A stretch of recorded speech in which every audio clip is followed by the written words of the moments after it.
Now we're going to talk to Nomi Prins. She was a former managing director of Goldman Sachs. She's now writing about whether Lloyd Blankfein, the current CEO of Goldman Sachs, might be going to prison. It's a very interesting article she's written at the Daily Beast. By the way, she's also the author of Black Tuesday, which is a novel which is coming out. We'll talk about that in a second as well. Nomi, first, welcome to the Young Turks. Great to have you here. Thanks a lot for having me. Second of all, let's talk about how serious these possible charges against Lloyd Blankfein are. What are the possibilities? What might he be charged with? Well, based on the 650-page report that came out of the Senate Investigation Subcommittee this April, on April 13th, there's a lot of damning evidence, emails, information regarding the way in which Goldman filled its securities called CDOs, and the way that subsequently Lloyd Blankfein said things other than the way they actually were at the investigation subcommittee hearings that happened last year. So the nature of potential charges that could be brought against him, and of course nothing has been brought. This is just, and I wrote the article because it was noted publicly that he had retained independently from Goldman Sachs, the firm, a pretty high up there defense attorney who has defended the likes of Bernie Ebbers, who is the CEO of WorldCom, who is in jail now for fraud, Richard Causey, who was the chief accountant for Enron, who is also now in jail, and a sort of selection of various men who have had charges of fraud, financial fraud, and similar cases, charges to that brought upon them. So those are the things that could happen. So, Nomi, I'm a little surprised because so far the Justice Department has not really distinguished itself by going after top bankers, to say the least. I find it almost unbelievable that they would go after the top dog. The CEO of Goldman Sachs is as high as it gets. Can you tell the audience what happened here in terms of why they might be interested in him in the first place? I mean, what did he possibly commit perjury about, and why might this be such a big deal?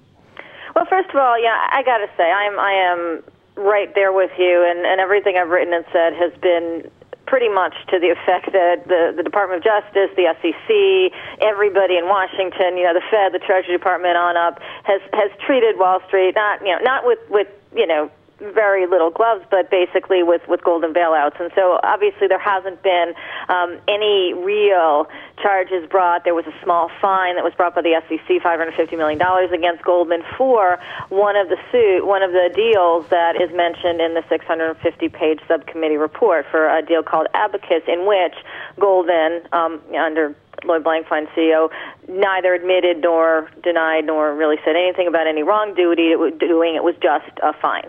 And that's the kind of thing the SEC does. There's been a lot of these little fines slapped against these firms that mean absolutely nothing in business practices and people and anything else. So why potentially Lloyd Blankfein? The only reason that there could possibly something against him is that he actually, in front of the public and the subcommittee, could be considered to have committed perjury because he specifically said publicly and under oath that, for example, Goldman Sachs didn't bet against its clients, that it didn't have something called a short, or basically sell securities that it was asking its customers to buy by withholding potential information from them that if they had, they might not have bought, and so on.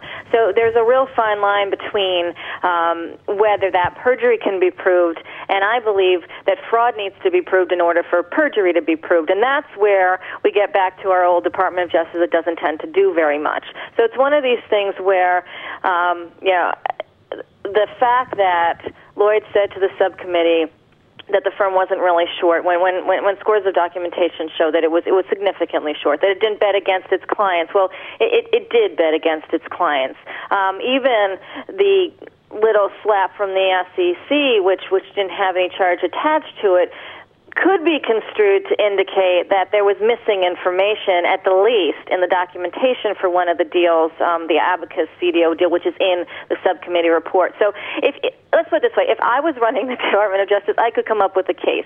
So it goes back to what have they done so far against these guys? Why Lloyd is it possible? He's a top guy. It's a top firm and everything else. And that's where we all have to sort of cringe and say, well, the chances are slim. But there is information there.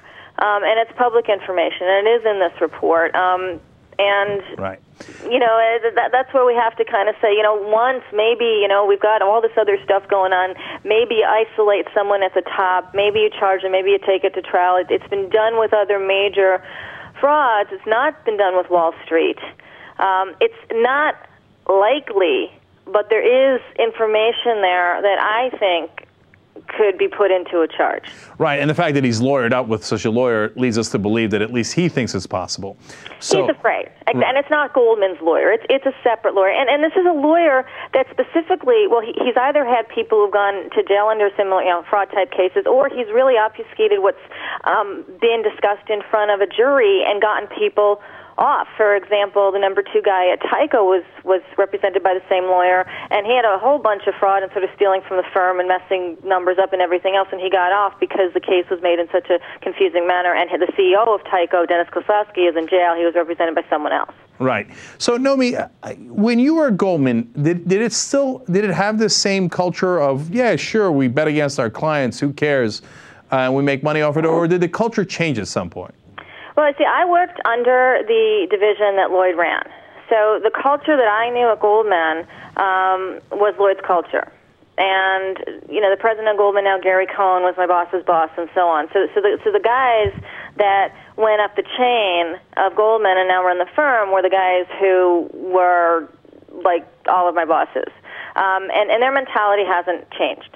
The mentality of making money. The notion that we're there for our clients and everything else. We're there for our clients if we can use our clients to make money. The whole idea of Goldman and most of Wall Street, all of Wall Street really, but Goldman's very strategic about it. I think more than other firms at on Wall Street is that you're in this to make money. So, for example, there were times when CDOs were just at their infancy back when I was there, where they weren't stuffed with subprime mortgages. They were stuffed with junk bonds, high-yield bonds of sort of dubious quality companies, and there'd be pieces of these bonds lying around the books of traders, just like there were with subprime loans or subprime securitized loans. And, they would be stuffed into CDOs if they could be, because the whole idea was to not have the risk on the books of Goldman and to move it into the hands of investors for those types of deals. I mean, that was sort of the idea, was to stay ahead of whoever was on the other side of the trade. And so, oftentimes that works because you have more information, and sometimes it doesn't. But with subprime and other types of securities, that we've seen in the last 5-7 years, that was taken to, sort of nth degree, art form, chess game, whatever it might be. And it is very much about protecting Goldman, about Goldman making money. These guys have tremendous amounts of stock in the firm. Quarterly earnings mean everything. And these securities that we're talking about in this report, that we've been talking about for years, these toxic assets, CDOs, they're complex securities. So it's very easy to stuff things in there and not talk about what they're really made of. There's no real laws to protect. Nomi, one of the questions I have is, I ran into a guy who retired, I think at the age of 35, and he's out here in LA now, lives in Beverly Hills, used to work at Goldman Sachs. And, I said, wow, 35, you're already retired and you got a house in Beverly Hills. And he said, well, I work really hard. I was like, yeah, a lot of people work really hard till they're 35 and they don't get to retire to Beverly Hills.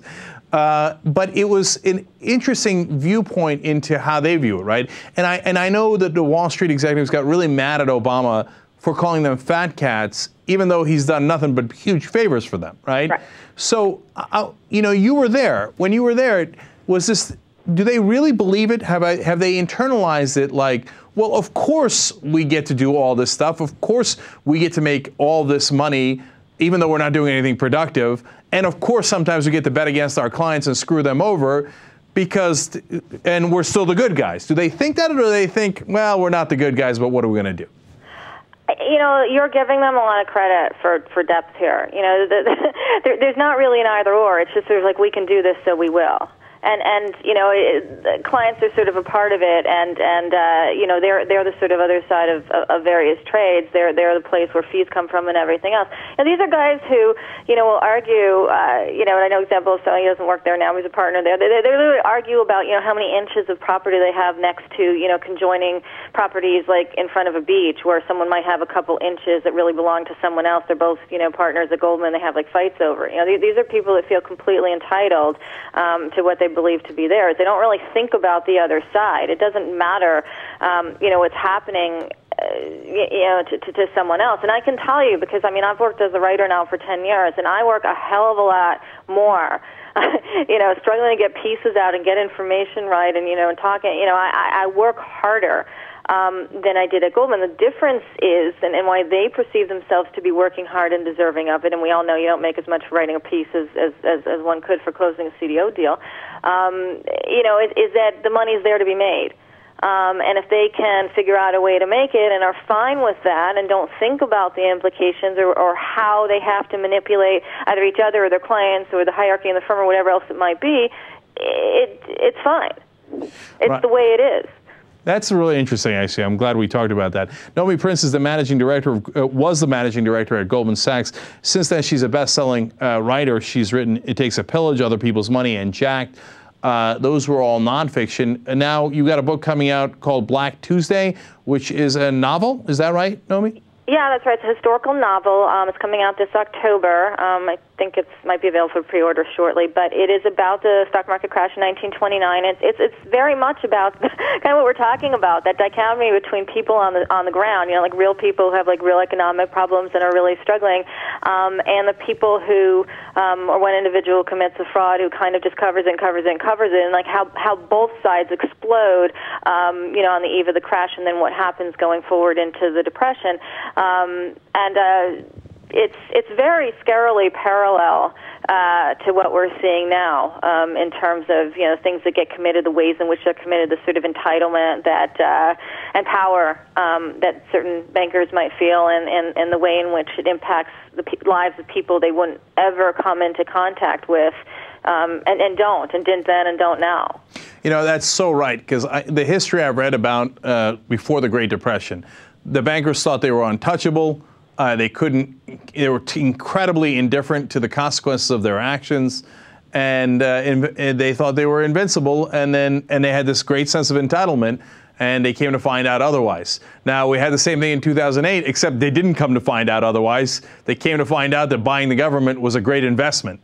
So, but the next crash, I don't think we're going to be that lucky, and I don't think they're even going to be that lucky, because I don't think the government's going to have any money left. Well, exactly. You run out of options. Back then, they tried to save themselves. Well, they pooled their depositors' money together, and now they pool that plus the federal bailouts and subsidies, and yeah, there's only so deep that goes, and we haven't fixed any of the problems that came to light in the last few years. They're just not. We are in a depressionary state economically, most people, and we haven't fixed the cracks and the problems and the fraud and the manipulations and everything that goes on in the banking system as it is. In fact, those too big to fail banks are bigger than they were before the crisis. And, you know, so going back to Lloyd, you know, it would be nice if Washington noticed this. They haven't so far. They certainly haven't done anything so far collectively, not from the more senior, powerful voices there on any party on either side in any position. Right. And it would be